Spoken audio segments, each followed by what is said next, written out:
क्या supreme court के सामने केंद्र सरकार ने झूठ बोला? और क्या यह झूठ बोलना स्वीकार है क्योंकि मुद्दा कश्मीर को लेकर है? मैं आपको बताने वाला हूं कि ये जो गलत बयानी केंद्र सरकार ने सुप्रीम कोर्ट के सामने की है, जिसको लेकर मुझे ऐसा लगता है कि सुप्रीम कोर्ट को सुओ मोटो केंद्र सरकार पर अदालत की अवमानना का मामला शुरू करना चाहिए। वो मुद्दा क्या है, उसके क्या दूरगामी परिणाम होंगे, मैं आपको बताऊंगा। मगर मैं क्यों कह रहा हूं कि सुप्रीम कोर्ट के सामने केंद्र सरकार ने गलत बयानी की? केंद्र सरकार ने अपनी एक याचिका में कहा कि कांग्रेस नेता सैफुद्दीन सोज को घर में नजरबंद नहीं रखा गया है, और to quote the application by the government was never detained or put under house arrest, यानी कि ना उन्हें हाउस अरेस्ट में रखा गया और ना उन्हें नजरबंद रखा गया। अब मैं कुछ और नहीं, आपको एनडीटीवी की रिपोर्ट दिखाना चाहता हूं जिससे केंद्र सरकार के झूठ की पोल खुल जाती है। नजीर मसूदी की रिपोर्ट है, आप खुद देखिए। आप सुनिए, सुप्रीम कोर्ट के सामने सेंट्रल गवर्नमेंट ने, जिस गवर्नमेंट ने कहा सोचा फ्री हैं और वो कहीं भी जा सकते हैं, वो कभी गिरफ्तार नहीं थे और इन पे लड़ मारी इस पुलिस पर। मैं कहता हूं आपको, ये पुलिस स्टेट बन गई है, ये सिपाही मुझे रोक रहे हैं, आप ये देख रहे हैं मुझे, और ये सुप्रीम कोर्ट को बताइए। अगर प्रेस की फ्रीडम है, आप मेरी आवाज वहां ले लीजिए। सिपाही मुझे रोक रहे हैं और सुप्रीम कोर्ट के सामने सेंट्रल गवर्नमेंट और स्टेट गवर्नमेंट कहती है सोचा फ्री है। तो देखा, खुद सैफुद्दीन सोज को उनके घर छोड़ने की अनुमति नहीं है। बात यहां नहीं रुकती है।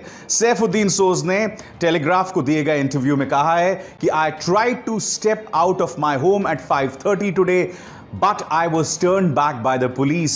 मैं अपने घर से शाम को 5:30 निकलने की कोशिश कर रहा था, मगर मुझे पुलिस ने वापस भेज दिया।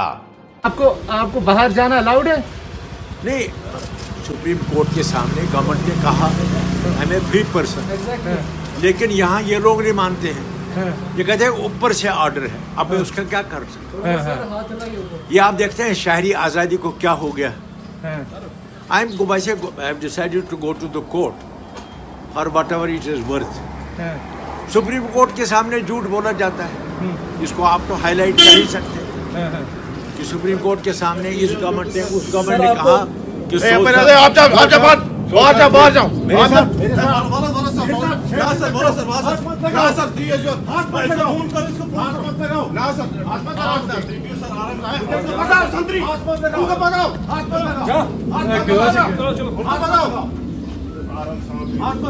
कैसे होगा?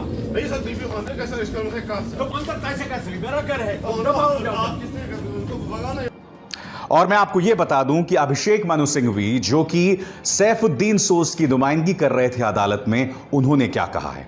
अभिषेक मनु सिंघवी ने हैरत जताई है प्रशासन के रवैये पर। उन्होंने कहा है कि वरिष्ठ नेता पिछले काफी अरसे से अवैध तरीके से घर में नजरबंद किए गए हैं।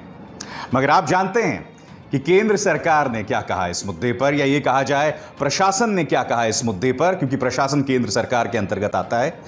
सॉलिसिटर जनरल जो हैं, वो union territory of Jammu Kashmir की नुमाइंदगी कर रहे थे, तुषार मेहता। जी हां, तुषार मेहता, जो कहीं ना कहीं केंद्र सरकार के अहंकार, उनकी गलत बयानी का चेहरा बन गए हैं। उन्होंने कहा कि ऑल इज वेल और पूरी तरह से आजाद हैं सैफुद्दीन सोज, उन्हें कोई नहीं रोक रहा है। और इसके बाद अदालत क्या कहती है? जस्टिस अरुण मिश्रा कहते हैं, अब इस संदर्भ में हमें किसी और याचिका को स्वीकार करने की जरूरत नहीं है और हम अपील को खारिज करते हैं।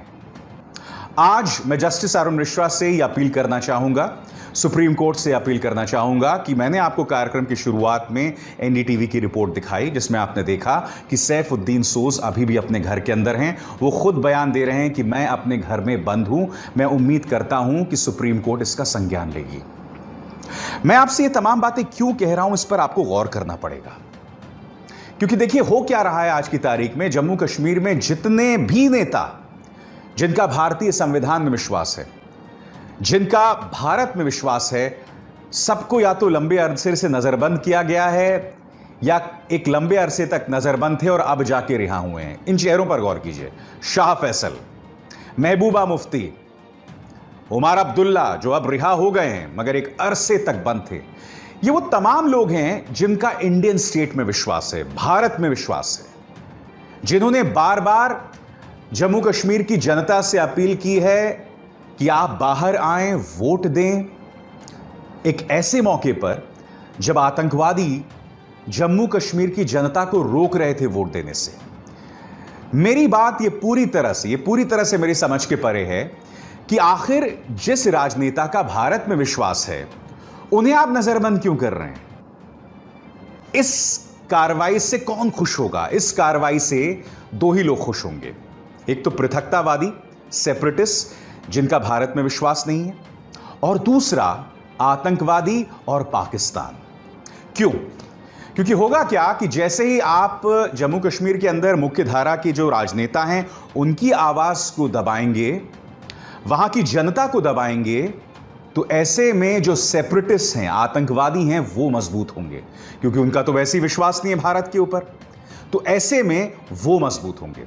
मैं आपको बता दूं कि सैफुद्दीन सोज के बेटे सलमान सोज ने इस मुद्दे पे क्या कहा है, पढ़ के सुनाना चाहता हूं। Dear PM Narendra Modi, you lead a government of liars. For a year, my father was not allowed by police to leave our home. They had no written orders. Now Jammu Kashmir government lies, says he wasn't under house arrest. How low will you go? Well, after no intrusion, anything is possible. Salman सोज यहां क्या कह रहे हैं कि मोदी सरकार झूठों की सरकार है, मगर हमें हैरत में नहीं आना चाहिए, क्योंकि मोदी सरकार ने तो यह भी दावा किया था कि चीन ने घुसपैठ नहीं की थी।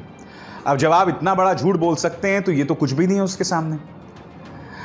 अब इस मुद्दे पर उमर अब्दुल्ला ने द वायर को एक वीडियो कॉल के जरिए इंटरव्यू दिया है और इसमें उन्होंने कुछ अहम बातें की हैं जिस पर आपको गौर करने की जरूरत है, जो मैं आपको पढ़ के सुनाना चाहूंगा। उमर अब्दुल्ला कहते हैं, The magistrate came with his rubber stamp and his pen, assuming that I would sign it quite happily and run away. And he gave me the bond and said, you sign this and you can leave.